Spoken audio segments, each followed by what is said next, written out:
Okay, तो last class में हमने नॉर्मेलिटी पढ़ा था, हमने इक्विवेलेंट कॉन्सेप्ट देखा था और कुछ प्रॉब्लम्स किए थे। ठीक है, लगभग 5-6 के आसपास प्रॉब्लम हमने किए थे। आज हम उसके आगे पढ़ेंगे। तो आप देख रहे हैं हमारा यूट्यूब चैनल मिड जी एग्जाम। मैं हूं आपके साथ रवि गुप्ता। हमारा बैच चल रहा है फ्रॉम जीरो टू हीरो। ये एक फाउंडेशन बैच है जहां आपको बेसिक से एडवांस सिखाया जाएगा।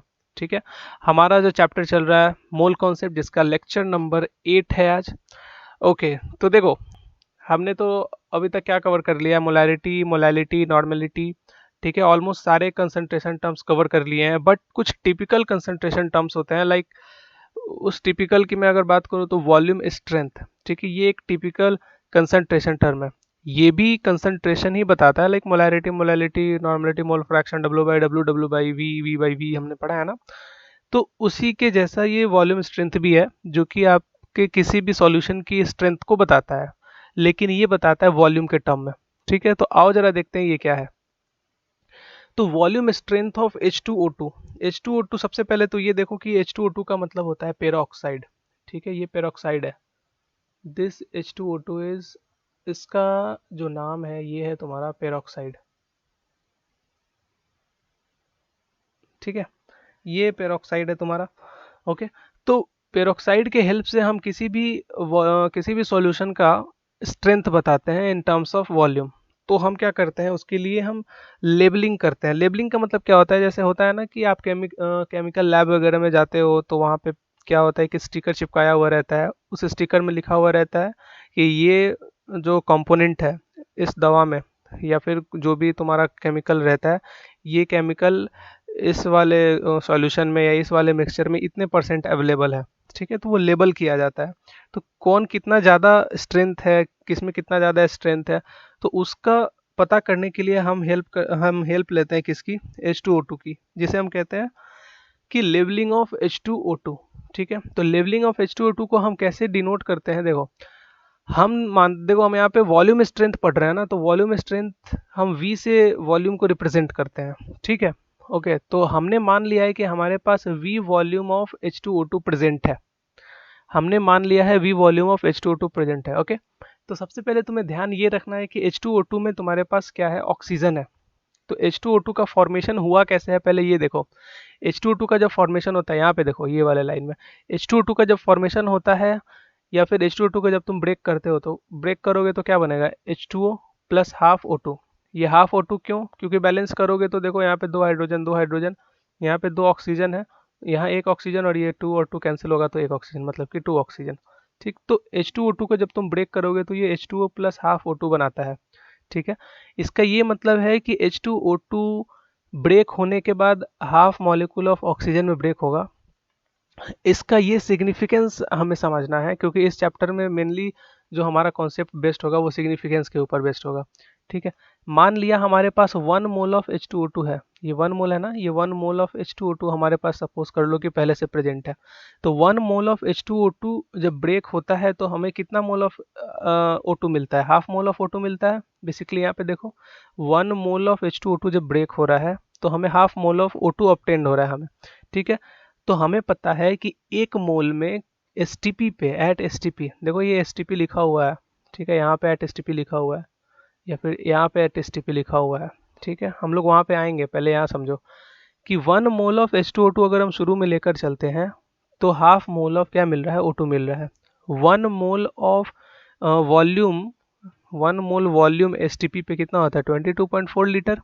ठीक है, तो ये हाफ मोल ऑफ ऑक्सीजन के लिए कितना हो जाएगा? हाफ से डिवाइड कर देंगे तो कितना आ जाएगा? 11.2 लीटर O2 एट एसटीपी। ठीक है, ये चीज़ समझ में आता है? तो मैं यहाँ पे क्या बताने की कोशिश कर रहा हूँ? मैं यहाँ पे ये बताने की कोशिश कर रहा हूँ कि आपका जो H2O2 है वो H2O और हाफ O2 में ब्रेक होगा, सबसे पहली बात। दूसरी बात, अब जो ये इसका डेफिनेशन है हम वो देखते हैं। यहाँ पे देखो, बोल रहा है कि 1 volume of H2O2 on decomposition will give V volume of O2 at STP. क्या कहने का मतलब है? कंडीशन दिया हुआ है एट एसटीपी। ठीक है, तो एट एसटीपी जहां भी दिखे और वॉल्यूम का टर्म है, इसका मतलब ये समझ जाना है कि मोलर वॉल्यूम तुम्हारा कितना हो जाएगा? 22.4 लीटर। यहाँ तक तो कोई दिक्कत नहीं है। अब इसका सिग्निफिकेंस क्या है? ये वी वॉल्यूम सर क्या है और ये 1 लीटर क्या है? तो देखो, मान लिया कि तुम्हारे पास 1 मिली लीटर ऑफ H2O2 गिवन है, कोई सैंपल है H2O2 का, वो 1 लीटर गिवन है। तुमसे पूछ रहा है कि इसमें बताओ ऑक्सीजन कितना प्रेजेंट होगा।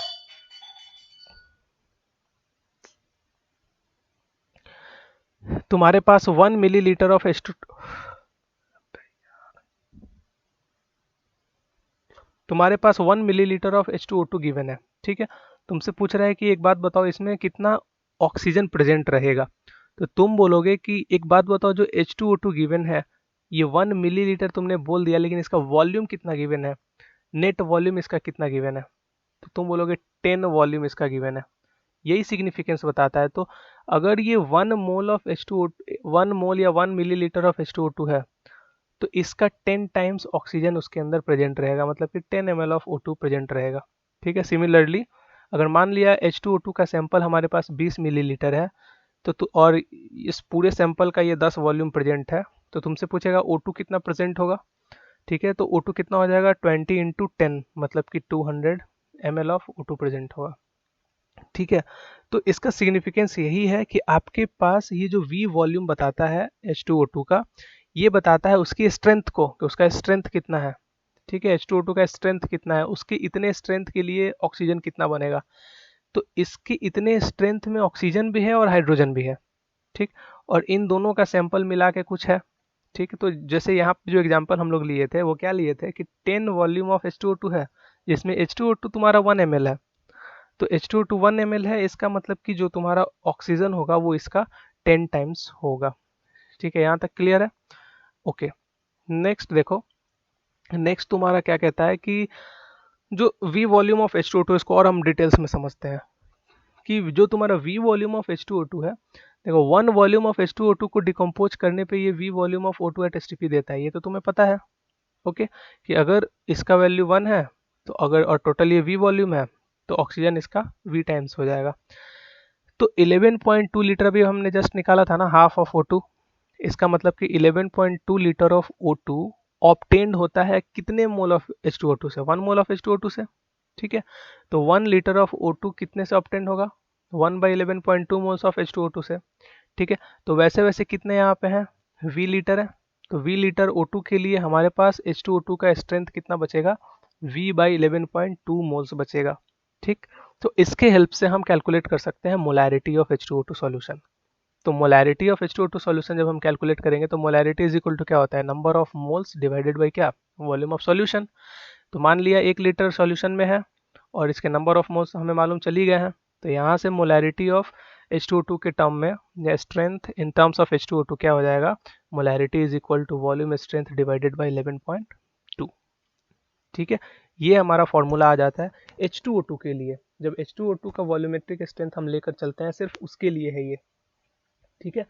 यहाँ तक किसी को कोई डाउट, देखो ये एडवांस का टॉपिक है बेसिकली, ठीक है। JEE एडवांस वगैरह में इससे प्रॉब्लम आते हैं, इससे रिलेटेड प्रॉब्लम्स आते हैं, ठीक है, ओके।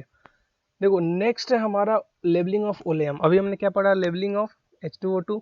नेक्स्ट है हमारा लेबलिंग ऑफ ओलेयम। देखो पहले समझो कि ओलेयम होता क्या है। तो ओलेयम तुम्हारा एक एक तरह का, आप समझ सकते हो, रॉ मटेरियल है। रॉ मटेरियल लाइक क्या, कि ओलेयम का फॉर्मूला तो H2H2O7 है, ठीक है। H2H2O7 वो नहीं देखना है अभी, अभी हमें ये समझना है कि ओलेयम का मीनिंग होता क्या है, क्यों यूज़ करते हैं हम ओलेयम। तो देखो बेसिकली ओलेयम का हम यूज़ करते हैं ताकि हमारे पास जो H2SO4 है ना लैब में, उसका हम सही तरीके से उपयोग कर सके। सपोज करो कि हमारे पास जो केमिस्ट्री लैब में H2SO4 प्रेजेंट है वो काफ़ी कंसनट्रेटेड है और हमें चाहिए डाइल्यूट, ठीक है। तो हम क्या करेंगे, उसमें पानी मिलाएंगे, तभी जाके वो डाइल्यूट होगा, ठीक है, ओके। तो हम क्या करते हैं, ओलेयम लेकर चलते हैं एज अ रॉ मटेरियल। ओलेयम का मतलब होता है फ्यूमिंग H2SO4। ओलेयम का मतलब होता है फ्यूमिंग H2SO4। देखो ये फ्यूमिंग H2SO मतलब काफ़ी उग्र, काफ़ी तेज, काफ़ी है ना भड़कीला। H2SO4 इतना ज़्यादा कंसनट्रेटेड है ना कि मतलब बस समझ लो कि उसको छूते छूते वो जला देगा हाथ, ठीक है। तो ओलेयम का यही मीनिंग होता है। ओलेयम का जो मॉलिक्यूलर फार्मूला होता है वो होता है H2H2O7। ओलेयम का जो फॉर्मेशन होता है वो होता है H2SO4 और साथ में SO3 को मिलाकर। इन दोनों को जब हम कंबाइन करेंगे तो देखो H2H2O7 बन गया ना, ठीक है। तो इसका यूज हम क्यों करते हैं, it is use to prepare H2SO4 of desired concentration. कितना पतला, कितना गाढ़ा, कितना डाइल्यूटेड, कितना कंसंट्रेटेड तुम्हें H2SO4 चाहिए, उस वो हमें पाने के लिए हम किसका यूज करते हैं, ओलेयम का हेल्प लेते हैं, ठीक है। ये एडवांस का टॉपिक है, ये आपको समझना है बहुत अच्छे से। इस पर्पस के लिए हम क्या करते हैं, वाटर को इसमें ऐड करते हैं। वाटर ऐड करेंगे तभी तो बनेगा ना। अब देखो यहाँ पे एक चीज़ जो समझने वाली बात है, पेन चेंज करने दो, कलर समझ में आएगा फिर। देखो ये जो तुम्हारा H2SO7 है, ये तो यहाँ पे देख लिए तुम कि बना है H2SO4 और साथ में SO3 को मिलाकर बना है, ठीक है। ये जो SO3 है इसको हम फ्री SO3 कहते हैं, ठीक है, इसको हम बोलते हैं फ्री SO3। ओके, और ये जो H2SO4 है, इसको जब तुम ब्रेक करोगे तो ये H2O और SO3 में ब्रेक होगा। तो यहाँ वाला जो SO3 है, इस SO3 को हम कहते हैं कंबाइंड SO3। इस SO3 को हम कहते हैं कंबाइंड SO3। देखो ये कंबाइंड फॉर्म है, ये वाला जो SO3 है ना, ये कंबाइंड फॉर्म में है इस H2SO4 में, लेकिन ये वाला जो SO3 है ये फ्री फॉर्म में है।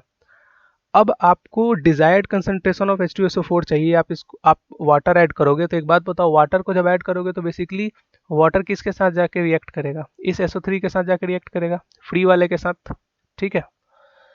ठीक है, तो एक H2SO4 ये है, एक H2SO4 यहाँ से आपका तैयार हो जाएगा, ठीक है। तो दो H2SO4 मॉलिक्यूल्स यहाँ से रेडी हो जाएंगे। तो आपको ये चीज़ समझना है, यहाँ पे क्या दो कॉन्सेप्ट है कि कंबाइंड SO3 क्या होता है।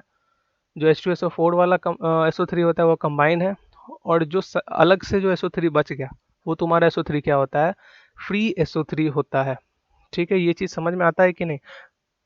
इसको एक एग्जांपल से हम समझेंगे, अभी एक एग्जांपल हम देखेंगे, उसके बाद से ये चीज़ और भी क्लियर हो जाएगा कि एक्चुअली इसका मतलब क्या है, ठीक है। ओके, तो जरा पहले हम क्या करते हैं ना, इसका एक डेफिनेशन देखते हैं कि क्या होता है। एक एग्जांपल भी साथ में ले लेंगे और उसका डेफिनेशन भी देखेंगे। देखो, लेबलिंग ऑफ जो ओलेयम है, लेबलिंग ऑफ ओलेयम का यही सिर्फ और सिर्फ यही मतलब होता है कि आपके पास अगर 100 ग्राम ओलेयम का सैंपल प्रेजेंट है, ठीक है, तो उसको पतला करने के लिए x ग्राम अगर वाटर आपको चाहिए, ठीक है, उसको पतला करने के लिए अगर आपको x ग्राम ऑफ वाटर चाहिए, सो दैट कि उसका कंप्लीट कन्वर्जन हो सके, ठीक है, सारे SO3 का कंप्लीट कन्वर्जन हो सके किस में, H2SO4 में, ठीक है। ये कहता है कि अगर आपके पास 100 ग्राम ऑफ ओलियम सैंपल मान के चल रहे हो, तो अभी क्या पढ़ा हमने कि ओलियम से ही हम डिजायर्ड कंसंट्रेशन ऑफ H2SO4 प्राप्त करते हैं। तो उस 100 ग्राम ओलियम में आप कितना वाटर ऐड करोगे, सो दैट कि वो SO3 के साथ रिएक्ट करके H2SO4 का फॉर्मेशन करे। बेसिकली यही चीज़ है, ठीक है। थोड़ा सा गौर करके यहाँ पे चलना पड़ेगा आपको, ठीक है, बहुत लाइटली नहीं लेना है, थोड़ा सा अच्छा टॉपिक है ये, ठीक है। तो देखो, जैसे कि हमने एक एग्जांपल लिया है, मान लो कि 109% ऑफ ओलियम क्वेश्चन में गिवन है। क्वेश्चन में ऐसे दिया हुआ है कि 109% ऑफ ओलियम है, और आपसे पूछ दिया कि एक बात बताओ कि इस ओलियम में कंबाइन SO3 का कितना परसेंट होगा, परसेंटेज ऑफ कंबाइंड SO3, ठीक है, परसेंटेज ऑफ कंबाइंड SO3 कितना होगा, जरा बताओ आप। तो आपको ये देखते देखते पता चलना चाहिए कि हमें कॉन्सेप्ट पता है कि ओलेयम में हम वाटर को मिलाते हैं, सो दैट कि हम क्या कर सकें, डिजायर्ड कंसंट्रेशन ऑफ H2SO4 प्राप्त कर सकें, ठीक है। और हम 100 ग्राम सैंपल जनरली मान के चलते हैं ओलेयम का। तो हमने मान लिया कि 100 ग्राम ओलेयम के सैंपल में 9 ग्राम, देखो 109% यही बोलता है सीधा सीधी कि 100 ग्राम अगर आपका ओलेयम का इसमें सैंपल है, तो जो एक्स्ट्रा 9% बचा वो आपका क्या मिलाया गया है उसमें, वाटर उसमें आपका ऐड किया गया है। बोलो ये समझ में आता है कि नहीं, ये समझ में आता है। अब एक चीज आप ये बताओगे मेरे को, क्या बताओगे कि जो वाटर है आपका, वो वाटर किसके साथ जाके ऐड होगा, बेसिकली फ्री SO3 के साथ ऐड होगा, इसके साथ ऐड होगा ये वाटर जाके, बताया था ना मैंने अभी, कंबाइंड वाले के साथ ऐड नहीं होता है, वो फ्री वाले के साथ, जो फ्री खाली में बैठा हुआ है वही ऐड होगा ना।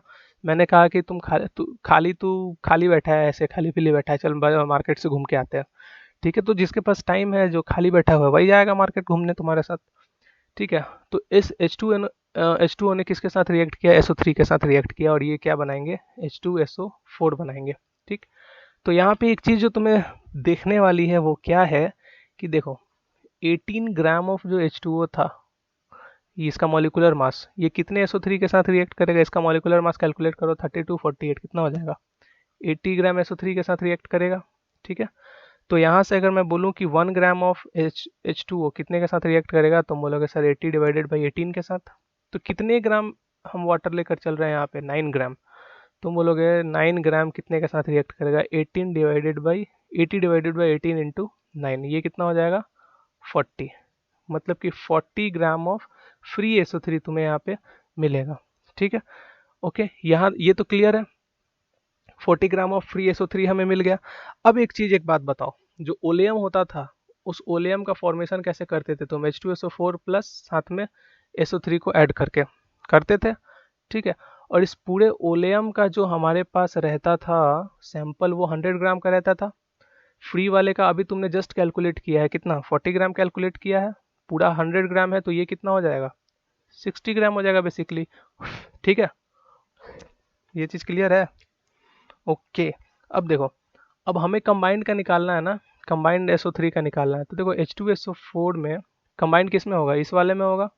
इसको जब तुम ब्रेक करोगे तो ये क्या बनाएगा? H2O इंटू SO3, यही कंबाइंड SO3 है तुम्हारा। तो देखो इसके 98 ग्राम के लिए ये तुम्हारा, इसका मॉलिक्यूलर वेट निकालो कितना हो जाएगा? 80, जस्ट अभी हमने कैलकुलेट किया था। देखो फिर ये 1 ग्राम के लिए कितना हो जाएगा? 80 डिवाइडेड बाई 98, ओके। तो इसके, तो इसका कितना ग्राम अवेलेबल है? 60 ग्राम। तो इसके 60 ग्राम के लिए ये कितना बनेगा? 80 डिवाइडेड बाई 98 इंटू 60। तो ये तुम्हारा कंबाइंड SO3 का, यहाँ पे कंबाइंड SO3 का वैल्यू निकला, ठीक। अब हमें परसेंटेज कैलकुलेट करना है ना, तो पेन बदलने दो पहले, ओके। अब देखो हमें परसेंटेज कैलकुलेट करना है, तो परसेंटेज के लिए हम क्या करते हैं? परसेंटेज कैलकुलेट करना है SO3 का, ये कंबाइंड SO3 का परसेंटेज कैलकुलेट करना है ना, कंबाइंड SO3 का। दिस विल बिकम क्या? जो मास हमने ऑब्टेंड किया है ये वाला, इसका मतलब कि 80 डिवाइडेड बाई 98। परसेंटेज कैसे कैलकुलेट करते हो? जिसका कैलकुलेट करना है डिवाइडेड बाई टोटल सैंपल कितना था? 100 था, इनटू परसेंटेज निकालने के लिए 100 से, तो ये 100 से 100 कैंसिल, और यहाँ से ये जो वैल्यू आएगा यही तुम्हारा क्या बताएगा? कंबाइंड SO3 का परसेंटेज बताएगा। बोलो ये चीज़ समझ में आता है? तो ओलियम का कॉन्सेप्ट हम यहाँ पे यूज़ करते हैं इस तरीके से। ये तुम्हारे जनरली है ना, JEE एडवांस में क्वेश्चंस ऐसे आते हैं नॉर्मली, ठीक है। मेंस वगैरह में और नीट में इतना हाई लेवल का क्वेश्चन नहीं पूछता है, एडवांस में ऐसे क्वेश्चंस आते हैं, सो दैट कि थोड़ा सा आपको फंसाया जा सके, ओलियम नया चीज़ है ये क्या है, ठीक है। तो ये एक क्वेश्चन था जो हमने अभी सॉल्व किया है, ठीक है। और आपको मैं बता दूं कि ये चैप्टर हमारा फिनिश हो रहा है। सेक्शन ए जो है, जो पहला सेक्शन है हमारे मूल कॉन्सेप्ट का, ये यहाँ पे अभी ख़त्म हो चुका है। नेक्स्ट जो हम स्टार्ट करेंगे, जो भी मोल कॉन्सेप्ट 2 का जो सेक्शन बी स्टार्ट करेंगे जिसमें हम लोग रेडॉक्स रिएक्शन वगैरह पढ़ेंगे, ठीक है। तो चलो यहाँ तक तो क्लियर है। एक क्वेश्चन में जो आपको जाते जाते छोड़ के जा रहा हूँ आपके लिए, वो ये है, आप घर से इसको ट्राई करोगे, और आपसे अगर नहीं बनता है तो आप कमेंट करोगे कि सर नहीं बना। अब बन जाता है तो फिर तो बहुत अच्छी बात है, ठीक है। मैं समझूंगा कि आपको समझ में आया अच्छे से, ठीक है। तो ये क्वेश्चन आप घर से एक बार ट्राई करके आओगे, और बनेगा या नहीं बनेगा आप कमेंट करके ज़रूर बताना, ठीक है। तो आज के लिए बस इतना ही। अगले चैप्टर में, नए चैप्टर के साथ हम मिलेंगे अगले वीडियो में। तब तक के लिए बाय, थैंक यू।